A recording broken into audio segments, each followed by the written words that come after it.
خو په 2019 کې ما خپلو زامنو ته وویلي چې زه داسې یوه جنډه جوړوم چې د دنیا غټه جنډه وي.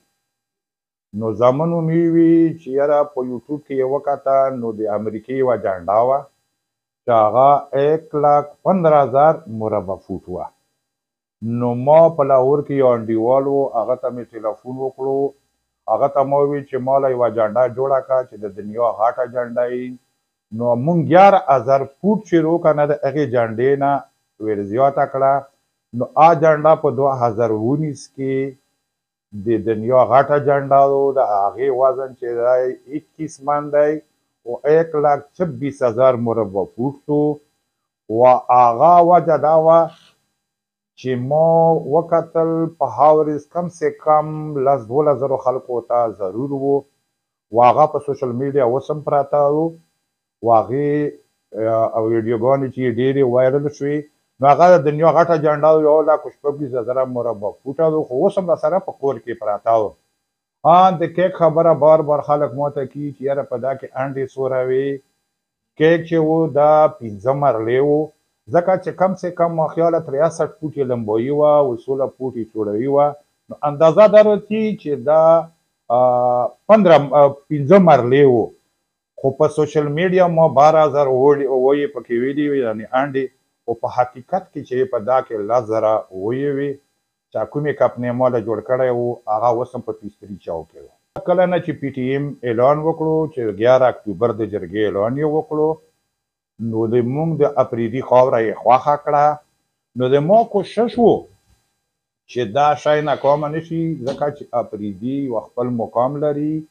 نو په دا وجه باندې زه راوچت شوم، هغه که پی ټي ایم وي او که هغه هر څوک وي و د موږ د اپریدو خاورې له راځي چې هر څوک وي داسې خدمت پې بیا هم کوو. او انشاءالله تعالی چې که دا پی ټي ایم وي او که هغه هر یوې پارټۍ سره تعلق لري او که هغه جرګه وي، نو انشاءالله به چې زه په دا جذبه راوچت شوم او الله په هغسې وکړو. رښتیا خبره چې وي که نه، زه بیسیکلي ټرانسپورټر یم. دا کارونه به ما په کراچۍ کې کتل، نو ما یو خواهش و چې دا شیان زه پښتونخوا له راوړم. د ما مور ژوندۍ وه، بیماره وه، د هغې سونه مې خرڅه کړه او هغې په هغه مې ما ویلفیر یو فاونډیشن جوړ کړو. دا د 2018 نه دا دسترخوان شروع دی و انشاءالله ور روانه چې څومره ژوندي وو نو دا دسترخوان به چلوو. په دغه دسترخوان کې چې وي که نه، د ما سره داسې خلک دي چې خوپیا دي او ډېر تعاون را سره کوي، او په هره روژه کې د موږ سره 300 او 400 او 500 کسان دا روژه ماتوي. دا یم که نه، هر سړي ته یم چې هر یو کار چې کو په ایماندارۍ یې کو، د زړه نه یې کو، د مفادو لپاره یې ما کو. انشاءالله تعالی چې تاسو ته به کامیابي ملاویږي. دا کوم کارونه چې کوم حالا حاضر ناظر دی چې زه په توکل کوم، په خپل سوچ یې کوم. که څوک هر څه یې چې کی ورسره او دا کی ورسره، خاص کر ډېر خلک دا خبرین کوي چې دا د سپېجمن نه دی که دا د پوځیانو سړی دی. ها یوه خبره و، زه اوس هم د سپایانو سړی یم، د کوم د جرنیلانو سړی نه یم. هغه وجه څه و چې جرنیلانو دغه ملک سره محبت نشته. که هغو محبت ورسره وای، هغه چې ریټایر شي ملک پرېږدي، نو محبت یې ورسره نشته.